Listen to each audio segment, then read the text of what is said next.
안녕하세요. 오늘도 돌아온 야미입니다. 이번에 제가 카메라를 하나 장만했습니다. 바로 여기 그리고 여기. 이제 두 가지 각도를 시청자분들께 보여드릴 수 있어요. 그냥 자랑 한번 해봤습니다. 네, 갈게요. 오늘은 제목에 써둔 대로 이 냉동만두를 이용한 간단한 요리 5가지를 만들어 볼 건데요.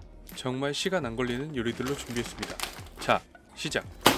요리를 만들기 전에 여자친구나 손님이 왔을 때 대접하기 좋은 겉멋부터 알려드릴게요. 저희가 라멘집 가서 교자 시키면 나오는 바로 이걸 만들어 볼 겁니다. 우선 교자를 둘러싸고 있는 튀일만 먼저 만들어 볼게요. 튀일을 만들기 위해서는 3가지 재료가 필요합니다. 물, 밀가루, 기름. 정확한 계량은 옆에 적어 놓겠습니다. 우선 만두를 빼고 튀일만 만들어 볼게요. 우선 팬을 달궈주고 실패하지 않으려면 반드시 중불에서 익혀주세요. 이렇게 혼합물을 부어주고 기다려주기만 하면 완성입니다. 한두 번 정도 만들어 보시면 감이 올 거예요. 튀일은 어느 정도 익었다 싶으면 자기가 알아서 이렇게 붕 뜹니다. 그리고 튀일이 이렇게 문양이 생기는 이유는 이 혼합물에서 물이 열을 받아 기포 형태로 기름 표면에서 증발하면서 작은 구멍을 만들어내서 생기는 거라고 합니다. 자, 이제 만두를 넣고 만들어 볼까요? 냉동된 만두를 먼저 해동해주고 팬에 기름 둘러주고 중불이나 약불에서 천천히 뚜껑 덮고 익혀주세요. 근데 뭔가 이상하지 않나요? 분명 만두 5개였는데? 네, 한 번 더 만들었습니다. 후에 한번 뒤집어서 어느 정도 다 익었다 싶을 때 아까 만든 이 혼합물을 부어주고 기다리기만 하면 정말 별거 없이 대접한다는 느낌을 줄 수 있는 교자 완성입니다. 마무리로 파슬리까지. 엄청 바삭하죠? 자, 이제 여러분은 만두만 있으면 여자친구에게 이런 이쁜 일본식 교자를 대접해서 맥주와 함께 먹을 수 있습니다. 있으면요. 다음.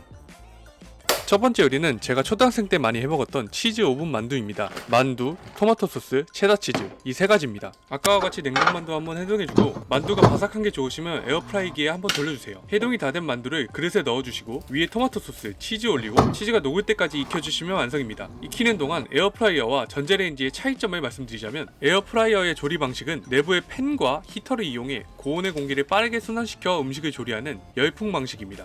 예를 들자면 겁나 뜨거운 드라이기를 내부에서 틀고 있다고 보시면 됩니다. 대신 전자레인지는 이제 마이크로파 설명하자면 음식 내부의 수분을 엄청난 속도로 떨게 해서 열을 발생시킨다고 보시면 됩니다. 그래서 저희가 어제 먹고 남은 치킨을 전자레인지에 돌리면 눅눅해지는 거죠. 여튼 치즈가 다 녹으면 이런 느낌의 치즈 오븐 만두가 완성되는데요. 마무리로 파슬리까지.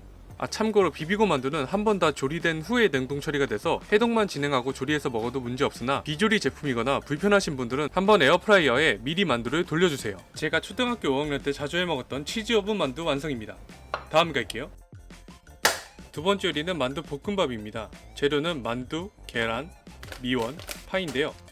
볶음밥은 간을 미원으로 하는 게 가장 베스트인 게 굴소스도 있지만 맛이 너무 강해서 모든 볶음밥 맛이 똑같아지더라고요. 딱 미원이 감칠맛만 챙겨줘서 좋은 것 같습니다. 설마 아직도 미원이 나쁜 거라고 생각하시는 분들은 없겠죠? 이제 해동해주는 장면은 넘어가고 이 만두를 잘게 잘라서 넣거나 만두 소만 빼주시면 됩니다. 저는 이 만두피 식감을 좋아해서 같이 잘라서 넣어주는데 별로 안 좋아하시는 분들은 이렇게 분리해서 넣어주세요. 그럼 이 피들 남은 건 버리냐고요? 절대 안 되죠. 아깝잖아요. 마지막 요리는 이 만두피를 활용해 스낵을 만드는 방법을 알려드리겠습니다. 여튼 이 만두소를 기름에 두른 팬에 파와 함께 볶아주고 계란 2개 넣어줄게요. 요리는 폼생폼사한 거 아시죠? 한 손으로 이렇게 까서 넣으면 껍질이 들어갑니다. 그래도 끝까지 한 손으로 까서 넣겠습니다. 계란 2개를 촉촉할 때까지만 볶아주다 찬밥을 넣어주시면 됩니다. 볶음밥은 찬밥이 중요합니다. 찬밥이 중요한 이유는 밥이 냉각되면서 수분이 날아가고 전분이 굳어 고유 모양을 잘 유지하고 볶을 때 밥알 하나하나는 잘 모르겠고 그냥 찬밥 넣으면 볶음밥이 맛있어져요. 그렇게 하시면 될 것 같습니다. 가장 좋은 건 햇반 까서 넣으시면 됩니다. 밥 잘 풀어주셔서 여기에 미림 넣고 잘 볶아주시면 만두로 만든 볶음밥 완성입니다. 마무리로 파슬리까지. 오케이 다. 잠깐만 빠진 게 하나 있네요. 파는 미리 손질해서 냉동실에 이렇게 넣어주시면 정말 편해요. 엄마가 알려주셨어요. 다음 갑시다. 세 번째 요리는 만두 오믈렛입니다. 사용할 재료는 만두, 계란 3개 끝. 우선 해동시킨 만두부터 가위로 잘게 잘라주시고 계란 3개를 그릇에 한 손으로 까서 계란을 까서 잘 섞어주시면 됩니다. 왜요? 무슨 일 있었나요? 섞을 때 젓가락보단 이렇게 포크로 섞어주시면 시간을 조금 단축시킬 수 있어요. 여튼 계란을 이렇게 잘 섞어주고 팬에 달궈주고 중불로 맞춘 뒤 계란물을 부어주고 아까 잘게 잘라놓은 만두소를 넣고 접어주시면 완성입니다. 오믈렛은 내부가 촉촉한 게 정상입니다. 항상 음식이 밍밍해 보일 땐 파슬리까지. 이 오믈렛은 내부의 만두피가 간 역할까지 해줘서 따로 간하실 필요는 없습니다. 다음 가시죠. 네 번째 요리는 만두 계란 덮밥입니다. 필요한 재료는 만두, 파, 양파, 계란 2개. 먼저 만두부터 에어프라이어에 넣어서 바삭하게 구워주시고 양파 4분의 1을 잘라서 달궈진 팬에 넣고 파와 함께 볶아주다 간장, 설탕을 넣어주고 바삭하게 구워진 만두와 함께 볶아주세요. 후에 물이랑 계란물을 넣어주고 어느정도 계란이 촉촉할 때까지만 졸여서 밥 위에 올려주시면 만두 계란 덮밥 완성입니다. 마무리로 파슬리까지. 어때요? 맛있어 보이죠? 마지막 만두피 스낵 가시죠. 다섯 번째 요리는 만두피 스낵입니다. 아까 말씀드린 대로 이 만두피를 이용해 정말 간단한 스낵을 만들어 볼게요. 처음에 할 작업이 아주 중요한데요. 잘 따라오셔야 됩니다. 아까 만두소를 쓰고 남은 만두피를 에어프라이어에 넣고 돌려주시면 맞아요, 이게 끝입니다. 시간이 남으니 찍어 먹을 간단한 칠리 소스를 만들어 줄게요. 필요한 재료는 케찹, 다진 마늘, 식초, 설탕이면 됩니다. 종지에 케찹과 식초를 살짝 부어주는데요.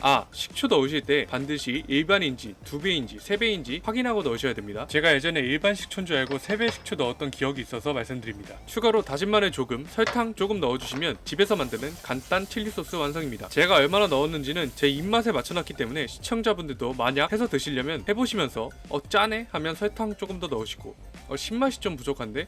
하면 식초나 케첩을 조금씩 넣어주면서 맛을 맞춰 나가시면 됩니다. 대중적인 가게들이야 남에게 파는 음식이고 여러 사람들이 먹으니까 정량이 정해져 있다 하지만 우리는 내가 먹을 거잖아요. 계량에 연연하지 마시고 조금씩 해먹어보면서 자신의 입맛을 찾으셨으면 좋겠습니다. 여튼 이렇게 칠리 소스가 준비가 다 됐고 에어프라이어에서 만두피를 꺼내주시면 남은 만두피를 이용한 스낵 완성입니다. 마무리로 파슬리까지. 안에 있는 이 만두소가 조금씩 붙어있는 게 감칠맛도 나고 바삭바삭한 게 맥주 안주로 정말 좋았었어요. 생각해보니 오늘 요리 양파자레트 빼고 도마를 한 번도 사용을 안 했네요. 오늘 이렇게 냉동만두를 이용한 한 가지의 겉멋과 5가지의 정말 간단한 요리들을 보여드렸는데요. 별거 없는 제 영상 시청해주신 모든 분들께 감사드립니다. 다음에도 더 재밌고 유익한 영상으로 돌아오겠습니다. 그럼 안녕.